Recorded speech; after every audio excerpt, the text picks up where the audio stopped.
കളിക്കുമ്പോ നോക്കി കളിക്കണ്ടേ? അല്ലെങ്കിൽ പെനാൽറ്റി അടിക്കാൻ ഞങ്ങൾ വരേണ്ടി വരും. പുതിയ ആളല്ലേ, ഓഫീസിലേക്ക് വന്നാ മതി. ഓഫീസിലേക്ക് വന്ന് നീണ്ട് പുട്ടും പഴവും കഴിക്കുന്നവരുടെ കൂട്ടത്തിൽ നിന്ന് കൂട്ടേണ്ട. വണ്ടിയിലേത് വണ്ടി എടുത്ത് മാറ്റി സാറേ, കളിക്കട്ടെ. അപ്പനപ്പൂപ്പന്മാരായിട്ട് തുടങ്ങിയ കച്ചവടം അതിനിപ്പോ സാറല്ല, സാറിന്റെ അപ്പം വന്ന് പറഞ്ഞാലും ഉളക്കാക്കിയിട്ട കാവലനായെന്ന് പറഞ്ഞ ആട്ടും ഞാൻ. എന്താണ് നിനക്ക് ഇത്ര ചൊറി? തീറ്റത്തിന്റെ കളറുള്ള ലോഹം വിട്ട് ആളരി എന്നോട് കാണിക്കല്ല. വണ്ടിക്കേരടാ. സാർ പോ സാറേ. ഓ ഹേയ്,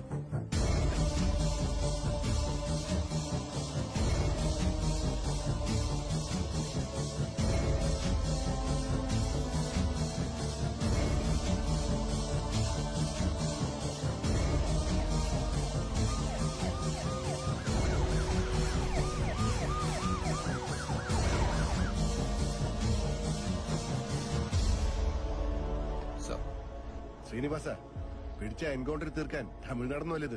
ജോർജിന്റെ കൗണ്ടറൊന്നും നീ താങ്ങില്ല. സർ, മൊഴിയുണ്ട്. ഞാൻ മജിസ്ട്രേറ്റിന് മുന്നിൽ ഹാജരാക്കിക്കൊള്ളാം.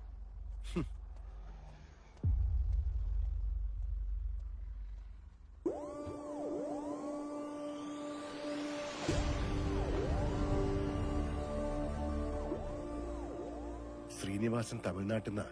ഇവിടുത്തെ പതിവുകളൊന്നും അറിയില്ല. കണ്ടറിഞ്ഞ് ചെയ്യണമായി. ഇനിയിപ്പൊ കൊണ്ടറിയാനാ വിധി.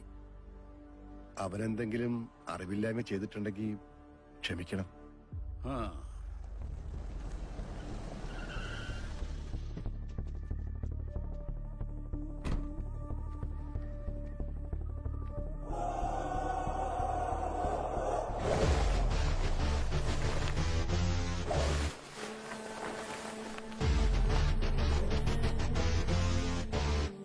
മഴ പെയ്തിട്ട് നനഞ്ഞിട്ടില്ല, പിന്നെയാണ് മരം പെയ്യും.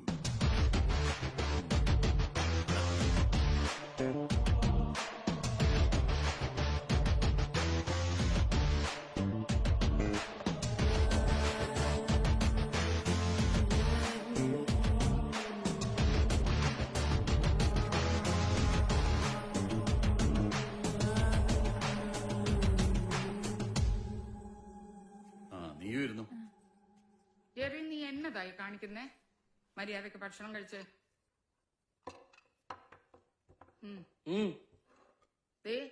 നന്നായിട്ട് ഭക്ഷണം കഴിച്ചാലേ അപ്പച്ചനെ പോലെ നല്ല പവറുള്ള ബിസിനസ്സുകാരനാകാൻ പറ്റത്തുള്ളൂ. എനിക്ക് ബിസിനസ്സുകാരനൊന്നും ആവണ്ട. പിന്നെ എനിക്ക് പോലീസായാൽ മതി.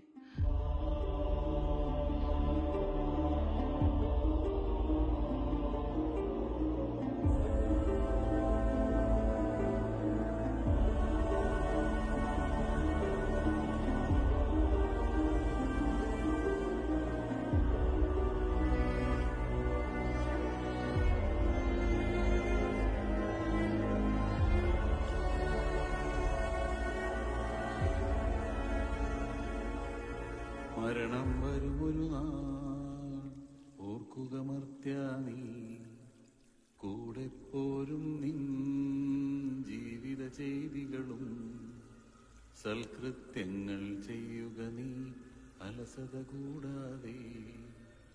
മരണം വരുമൊരു നാൾ, ഓർക്കുക മർത്യാ നീ, കൂടെ പോരും നിൻ ജീവിത ചെയ്തികളും,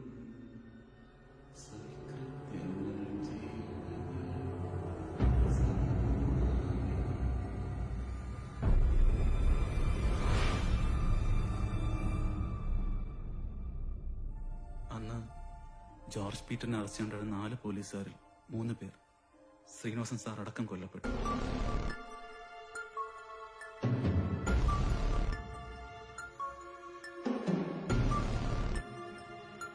കൈക്കൂലി കൊണ്ട് കാര്യം നേടിയിരുന്നവർ ഇപ്പോ കൈക്കരുത്തുകൊണ്ടാണ് നേടുന്നത്.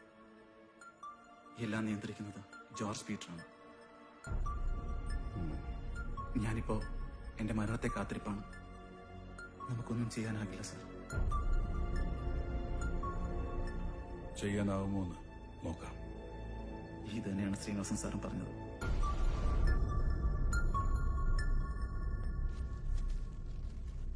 കുടംപുളി പുളി നല്ലത് ഇപ്പൊ കിട്ടാനില്ല. പിന്നെ ഈ മല്ലി മുളകൊക്കെ നമ്മൾ തന്നെ വാങ്ങി ഉണക്കി പൊട്ടിപ്പിക്കണം. അമ്മച്ചിക്ക് അത് നിർബന്ധ. അതുകൊണ്ട് ഞാൻ എന്ത് കൂട്ടാൻ വെച്ചാലും അതിന്റെ ഗുണമുണ്ടാവും. അല്ലാണ്ട് എന്റെ കൈപ്പുണ്യൊന്നുമല്ല. അപ്പൊ ഞാൻ പിന്നെ വിളിക്കാം. കൂട്ടാൻ നല്ലതാണ്, നീ കുറച്ചിങ്ങോട്ട് കൊടുത്തേ. നിനക്കിവിടെ എന്താ തിന്നാൻ തരണേ?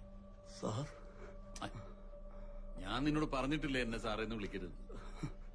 ജോർജേട്ടാ. അങ്ങനെ ഇനി പറ, നിനക്ക് എന്താ ഇവിടെ തിന്നാൻ തരണേ? ജോർജേട്ടാ ക്ഷമിക്കണം. ഇടാ കുത്തരി, നല്ല ഒന്നാം തരം പാലക്കാടൻ കുത്തരി തിന്നാൻ തരുന്നതിന്റെ കുത്തിക്കഴപ്പല്ലേ നീ കാണിച്ചത്? ജോർജേട്ടാ, പെങ്ങളെ കെട്ടിക്കാൻ ഒരു മാർഗമില്ലായിരുന്നു. അതുകൊണ്ടാ കുറേശ്ശെ സ്വർണം ഞാൻ പോക്കറ്റിലേക്ക് പുറത്തേക്ക് കൊണ്ടുപോയത്. എന്നിട്ട് പെങ്ങളുടെ കല്യാണം കഴിഞ്ഞോ? കഴിഞ്ഞു. കഴിഞ്ഞോ? എന്നിട്ട് നീ എന്നെ വിളിച്ചില്ല?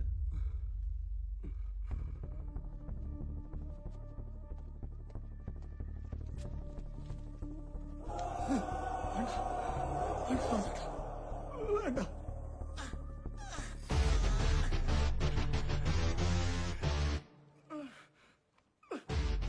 സൈലന്റ് വേണ്ട ജോർജേട്ടാ.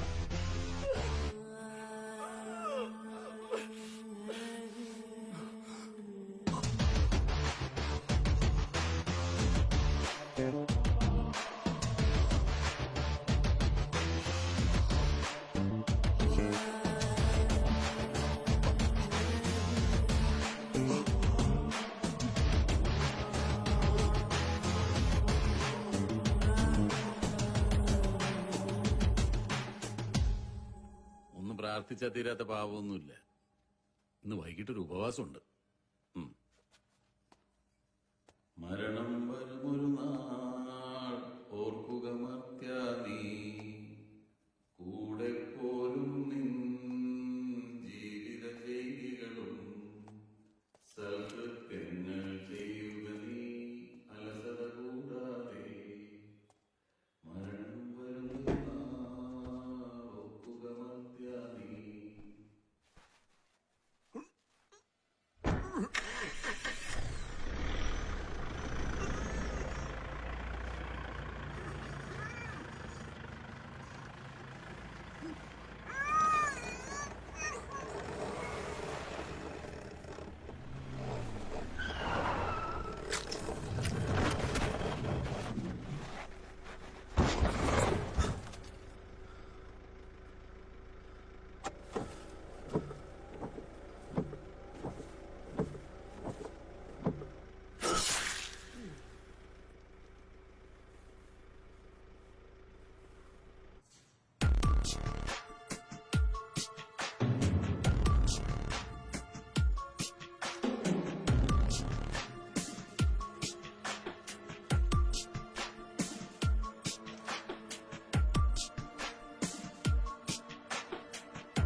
കാഞ്ഞ രണ്ടും കൊള്ളയും കൊലയും ഒന്നിച്ചായിരുന്നു. ഇനിയിപ്പോ ഒന്നിച്ചു കുളിപ്പിക്കാലോ. ചോദിക്കാനും പറയാനും ആളുണ്ടാവുമല്ലോ. തീർച്ചയായും. കാറ്റേ വീശിയിട്ടുള്ളൂ, കൊടുങ്കാറ്റ് ബാക്കിയാ.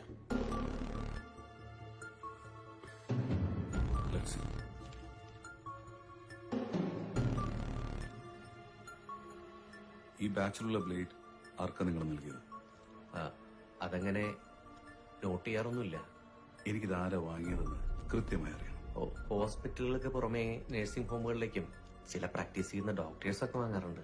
എനിക്ക് ആ ഡോക്ടേഴ്സിന്റെ ലിസ്റ്റ് ഒന്ന് വേണം. അത് ഇത്തിരി ബുദ്ധിമുട്ടാവും. ഇത്തിരി ബുദ്ധിമുട്ടാൻ തയ്യാറാണ്.